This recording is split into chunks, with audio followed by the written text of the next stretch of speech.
The worst thing you can do is stay loyal to someone who keeps showing you you're not important. You feel it every time she pulls away, every time she rolls her eyes, every time she looks at her phone instead of you. You tell yourself it's nothing, but your gut knows better. She used to care. Now, you're an option, a convenience, a placeholder. You keep hoping it'll change. You think if you're more patient, more nice, more giving, she'll come back. But it never works. She's not confused. She knows what she's doing. And deep down, you do too. Comment, "I deserve respect," if you're done being blind to your worth. This video is your reset. Not to fix her, but to rebuild you. To make you untouchable to anyone who doesn't see your value. And by the end of this, you will never be the same again. Number 1. Don't chase her attention. When someone pulls away emotionally, the urge to chase is almost automatic, like a reflex built from fear of abandonment, fear of not being enough, fear that somehow you caused the shift, and that if you just try harder, prove yourself more, fix what you think went wrong, they'll come back and things will feel like they used to. But that belief is an illusion that keeps you locked in a losing game, where the more you give, the less you're valued. Because chasing someone who no longer values you doesn't win their respect, it erodes yours. And the truth is brutal but freeing. They changed, not because you failed, but because they stopped seeing your worth. Maybe because you gave it away too easily. Maybe because you put them on a pedestal, hoping they'd finally see you, appreciate you, return your loyalty with depth. But instead, they got used to being your priority while making you their backup plan. And the more you gave, the more they withdrew. Not because they needed space, but because they knew you'd stay. And that's the harsh reality of human nature. We don't value what we don't have to work for. So when you keep chasing, texting first, checking their stories, replying instantly, rearranging your schedule while they keep canceling last minute, what you're really doing is training them to believe you'll tolerate anything, that your boundaries are flexible, that you'll keep coming back no matter how little they show up. And once that becomes their belief, they stop trying, because effort is reserved for what we fear losing, and no one fears losing what is always available. So if you're sitting there wondering why she doesn't call like she used to, why she stopped caring about your opinions, why your wins don't excite her and your pain doesn't move her, it's because she already sees herself as above you, because you handed her the role of your emotional anchor without demanding mutual energy in return.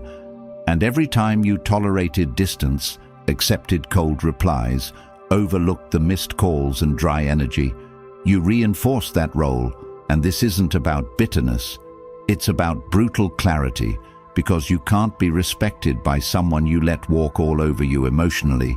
And the solution starts not with trying to win her back, but with asking why you gave her the power to define your worth in the first place.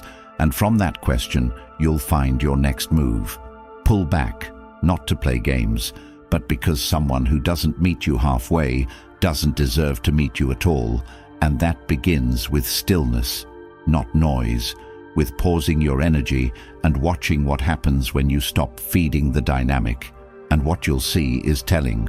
Either she'll step forward with genuine effort, or she'll disappear because the illusion of power is gone.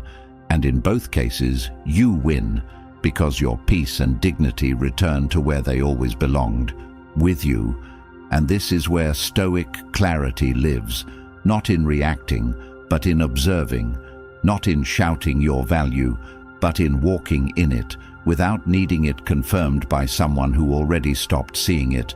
And if you're wondering how to stop chasing, the answer is brutal honesty. Stop lying to yourself about her potential.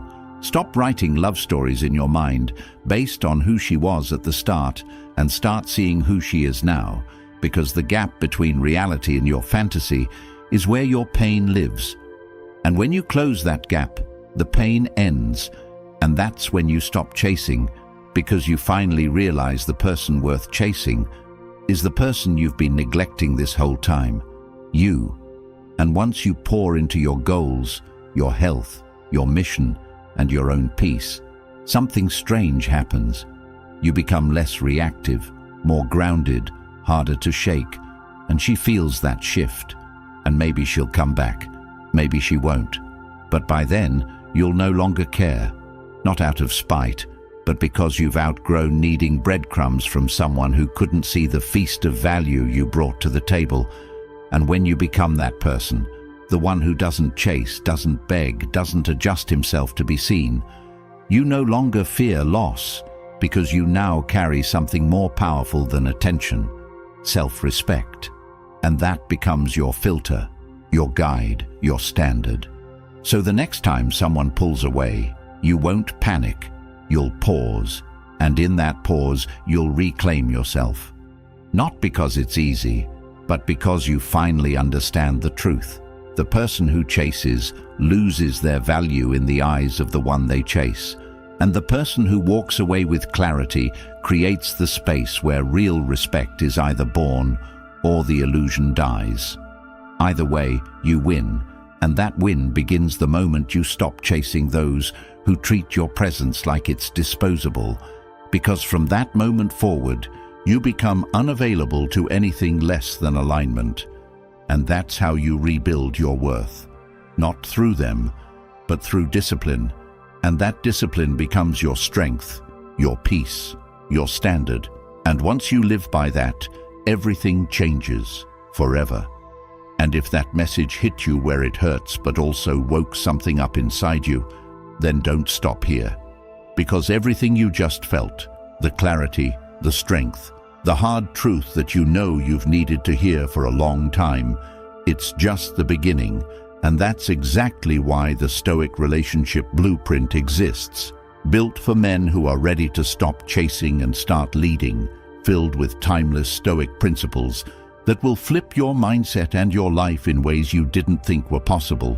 And now the audiobook version is here, so you can carry this life-changing knowledge with you while walking, training, or even just thinking. And the beauty of it is, once it's yours forever. Something you can come back to every time the world tries to pull you off course. Something that reminds you who you are and how far you've come.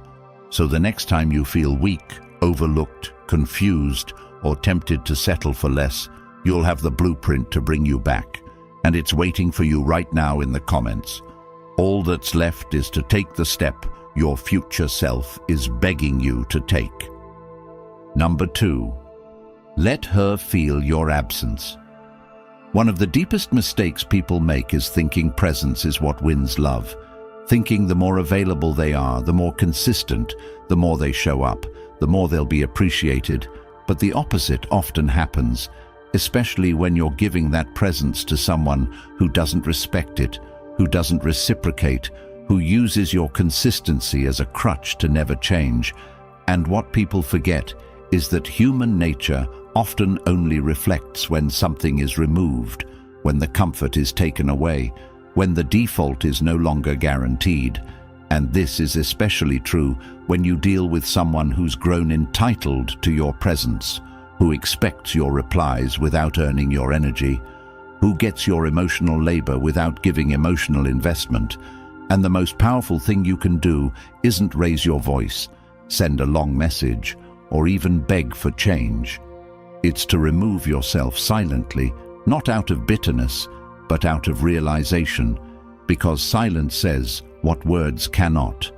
It says you're no longer willing to pour into someone who only takes, who only notices your worth when they fear losing access to it. And absence isn't about being petty, it's about being precise with your energy, because you have to understand that people don't think about what they have constant access to. They don't value the tap that never stops flowing. But when you turn off that flow, when your presence becomes rare, when your attention is no longer free, when your emotional investment becomes selective, suddenly the room gets quiet. Suddenly they have to sit with themselves and face the void your presence used to fill. And in that void they either reflect or replace, but either way, you get your answer, And it's better than confusion, because when you're always present, they never have to decide how they really feel. They can just float in your energy and pretend things are fine while giving you nothing. But when you step back, they either rise to meet you or reveal that they never intended to. And both outcomes are clarity, and that's the point. Clarity over confusion, alignment over attention, peace over patterns that drain you. And the truth is, the longer you overstay in situations that devalue you, the more damage you do to your own identity, because every time you tolerate less than you deserve, you make it harder for your soul to recognize your own worth. And the cure isn't in fixing them, it's in disappearing from dysfunction. And watch what happens when you no longer show up, when you stop being the one who checks in, who reaches out, who fixes the vibe. And in that silence, you find something powerful. Self-respect, because presence is a gift. And when it's given to the wrong people, it becomes a burden. But when you become selective, when you treat your time and attention like currency, people either invest or step aside. And that's how you filter who's real, because those who only liked you when you were convenient disappear when you become intentional, and those who never deserved your presence are the first to notice your absence. And that absence teaches more than arguments ever could. And yes, it will be uncomfortable. Yes, it will trigger doubt. Yes, it may cause loneliness. But that's the space where healing lives, because that space teaches you that solitude is not punishment, it's power. And that's what most people miss. They think pulling away is weakness, but in reality, pulling away is clarity. It's the moment you realize your peace matters more than proximity, your self-worth matters more than being needed, and your value doesn't increase by proving your loyalty to someone who can't match it. So let her feel it. Let her feel what it's like to not have your attention readily available, to not have your energy as her emotional pillow, to not be able to count on your responses while giving you silence, and let her sit in the emptiness she created. Because if she really values you, she'll feel that gap and fill it with effort, not manipulation, not breadcrumbs, but real effort. And if she doesn't, then you didn't lose her. You lost the illusion of who you wanted her to be, and you gained the reality that sets you free. And that's where your next chapter begins, not in a dramatic exit, but in a quiet reset, where your value is no longer up for debate, and your presence is earned, not given.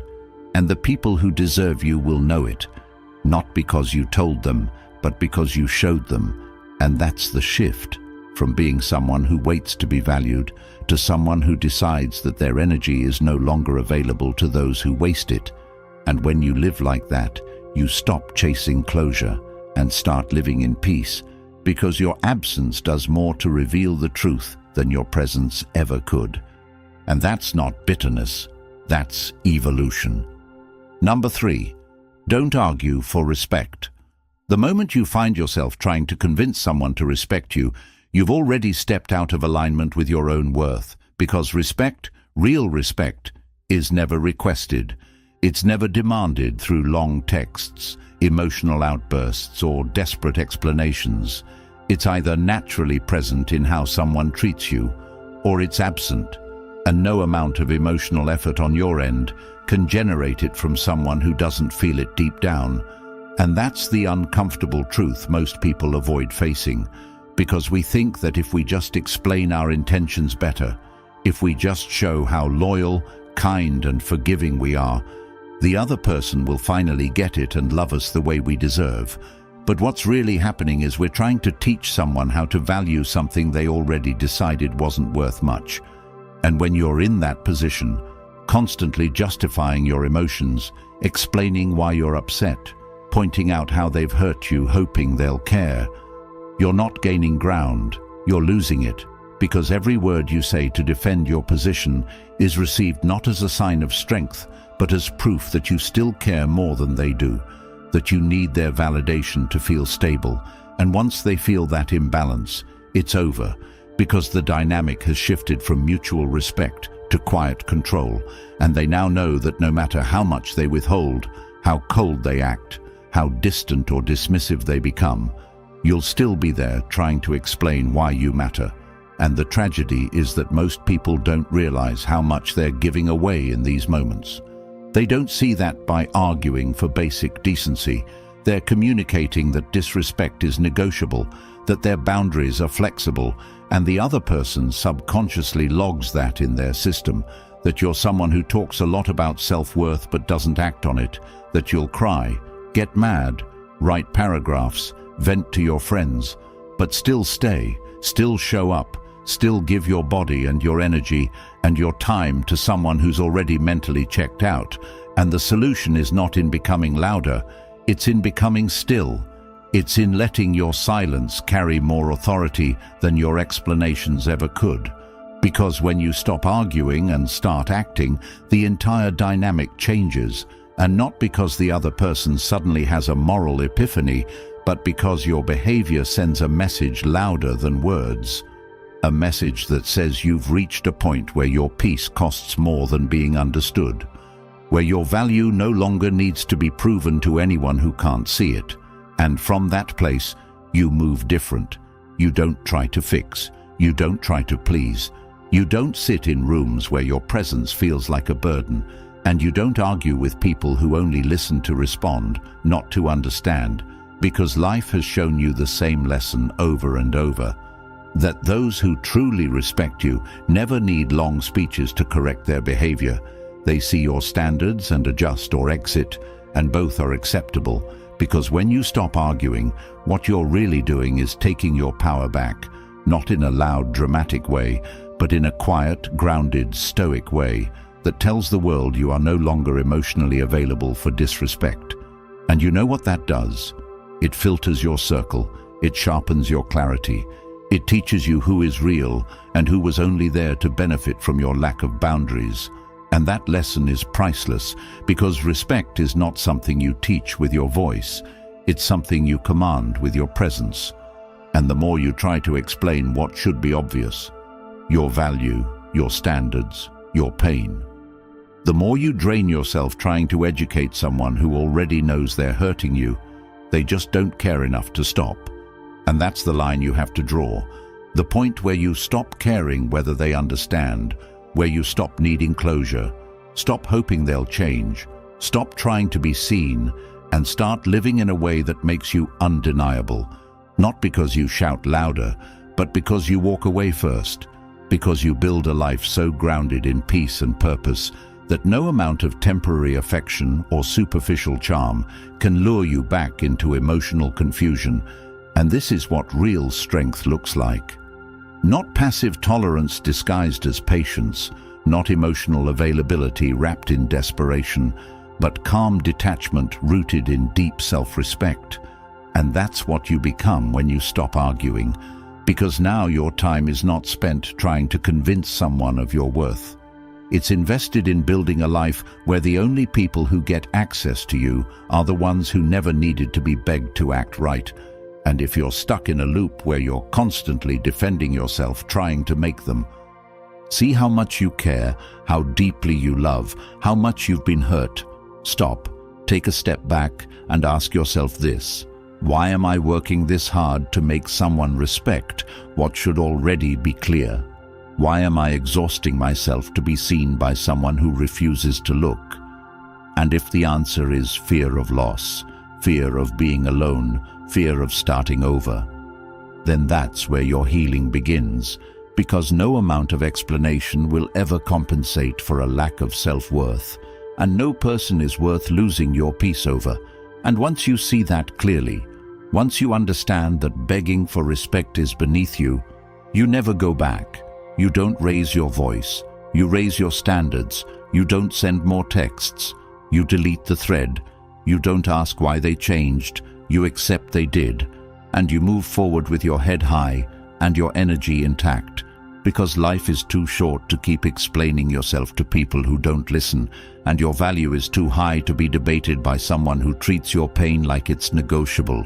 So from this moment forward, don't argue for respect.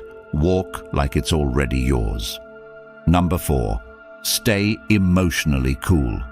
There comes a point where you realize that not everything deserves your reaction, that every time you raise your voice, send that long message, or break down explaining how much something hurt you, you're leaking power because the people who trigger you already know what they're doing, and if they can shift your emotions with a simple glance, a dismissive tone, or strategic silence, then they know they control you. And the person who controls how you feel controls how you think, how you move, and what you tolerate.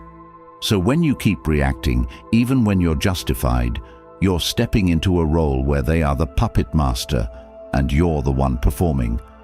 And while you may tell yourself you're being honest, transparent, expressive, or passionate, what you're really doing is proving that your internal state depends on how they treat you externally. And that's a dangerous position to live from, because now you're vulnerable to every mood swing, every change in tone, every ignored text, and that puts you in a cycle where your peace is always borrowed and never owned. And that's why staying emotionally cool is not about being emotionless or robotic. It's about creating enough space between what happens and how you respond, so that you never hand your power over to someone who tests you, and when someone disrespects you, the reaction they expect is the one you must deny, because nothing shakes people more than a person who should be angry, who should be upset, who should be reactive, but chooses not to be, not because they're weak, but because they've trained themselves to be steady, and that steadiness is rare, it's powerful, it commands respect without needing to say a word, and when you respond to drama with silence, to insult with indifference, to manipulation with immovable peace, you're teaching the world how you handle pressure, and more importantly, you're teaching yourself that not every hit requires a swing. Some hits are designed to test if you'll throw away your frame to meet someone at their level. And when you refuse to do that, you rise, and the ones trying to pull you into chaos realize they're powerless against someone who won't take the bait. And that's what emotional coolness gives you: leverage, clarity, control, because now you're no longer operating from impulse, you're operating from wisdom. And that wisdom tells you that peace is not something you hope they give you. It's something you protect by refusing to be pulled into games designed to distract you from your value. And this applies in every interaction. Whether she ignores you, tests you, provokes you, or pretends not to care, your job is not to explain, react, or validate the setup. Your job is to observe, decide, and move accordingly. And most people never develop this control because they never sit long enough with discomfort to realize they don't need to react. They just need to recognize the pattern and decide not to repeat it. And once you see that, you become unshakable. Not because life or people stop trying you, but because you stop giving them the power to define how you feel. And that's where true emotional strength lives. Not in how loud you get, but in how calm you stay. Number 5. Keep control of your life. If your world starts and ends with how she treats you, whether she responds, whether she compliments you, whether she makes time for you, then you've already handed over the keys to your internal stability to someone who may not even know how to drive their own life. And that's the kind of dependency that destroys your confidence, because now you're not living for your mission, your purpose, your path. You're living for her reaction. And once she becomes the emotional center of your existence, you've made her your authority, your anchor, your definition of success and failure. And that's not love. That's emotional slavery dressed up as connection. And what most people don't realize is that the more you orbit someone who's not even centered themselves, the more you drift from your own core, and suddenly you're waking up wondering why you feel lost, drained, uninspired, and the answer is simple. You're building your day around someone who isn't building anything with you. And if your happiness depends on whether someone calls, texts, or validates you, then your entire identity is on lease. And when that lease ends, so does your sense of self. And the only solution to this is to recenter your life around what actually lasts: your goals, your progress, your principles, your health, your money, your discipline. And when you do that, you no longer chase approval because you're busy building a reality where you approve of yourself. And that's not selfish, that's survival. Because if you don't fill your own cup, you'll be forever trying to get sips from someone else's. And when they stop pouring, you starve. And that's why you need your own foundation, your own plan, your own rhythm. Because once you start keeping promises to yourself, once you start stacking wins daily, waking up early, training your body, developing skills, staying consistent, you start feeling powerful in ways no external relationship can provide. And from that power comes detachment, not coldness, but clarity. The kind of clarity that makes it easy to say no to disrespect because your life is already full and you don't need to tolerate breadcrumbs when you're busy baking your own bread. And now, when someone enters your life, they're not your focus. They're a potential addition to an already complete system. And if they add value, great. If not, they're simply not qualified to stay. And that mindset changes everything. Because now you're no longer operating from fear of losing someone, but from confidence in who you are without them. And when that happens, you stop being manipulated, stop being drained, stop being second-guessed, because people can feel when you're whole and they treat you accordingly. And if they don't, you remove them without hesitation, not because you're bitter, but because you're busy. Busy becoming everything you promised yourself when you were tired of being average, tired of waiting, tired of feeling like your life only moves when someone else gives you permission. And from this space, you no longer need her to text back, to come through, to be present, because you've taken full responsibility for the direction of your life, and that's not something anyone can take from you. And the longer you stay here, the stronger you get. Because momentum builds and self-respect compounds, and now you're living with purpose, not pain, with direction, not distraction, and the right people feel that and move accordingly, and the wrong ones fade because they can't thrive where standards are high, and that's exactly how it should be. Number 6, let her go if needed. The hardest truth you will ever face is that the person you wanted most is sometimes the person you must release completely, not because you didn't love them enough, not because you didn't try hard, wait long, forgive deeply, or stay loyal through the most confusing seasons, but because their presence is no longer healthy and their access to you is costing you more than their absence ever could. And letting go isn't about hate. It's not about revenge. It's not about proving a point. It's about preserving your soul, because if every interaction with her leaves you second-guessing yourself, walking on eggshells, explaining basic expectations, or wondering why you feel like you're the only one trying, then you're not in love.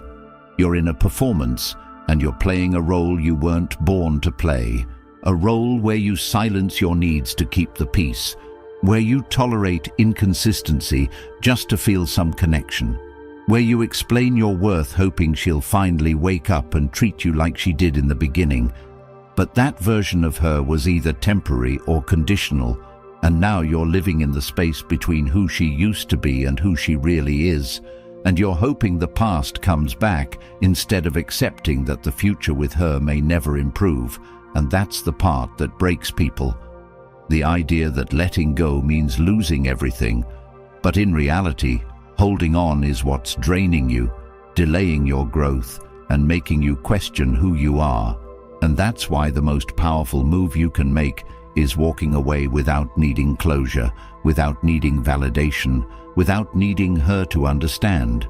Because maybe she won't, and maybe she doesn't care, and maybe she's already replaced you emotionally, and if that's the case, every extra day you stay hoping she'll change is a day you deny yourself the healing that comes from finally choosing yourself. And yes, it will hurt. And yes, it will feel like failure. And yes, you'll miss her. But that's not a sign to go back. It's a sign that you're detoxing from dysfunction, and that takes time. But eventually you'll see that the peace you gain is greater than the comfort you lost. And from that place, You rebuild, not quickly, but deliberately, brick by brick, boundary by boundary, decision by decision. And every time you choose not to reply, not to chase, not to fold, not to second guess, you get stronger. And eventually, you'll look back and realize that losing her wasn't the tragedy. Staying with her would have been, and that's when you finally understand what letting go really means. It's not about walking away from someone else. It's about walking back to yourself. And when you do that, the pain becomes purpose, the lessons become leverage, and your life starts moving again, this time in the right direction, with people who see you clearly, treat you right, and never make you feel like you have to earn basic respect. And that's when you realize letting her go didn't break you, it freed you. If you've made it this far, then deep down you know the truth. You've been conditioned to tolerate disrespect, to chase validation, to water yourself down just to keep someone who stopped seeing your value. And society won't teach you how to reclaim your power, because a man who knows his worth can't be controlled, and that's why the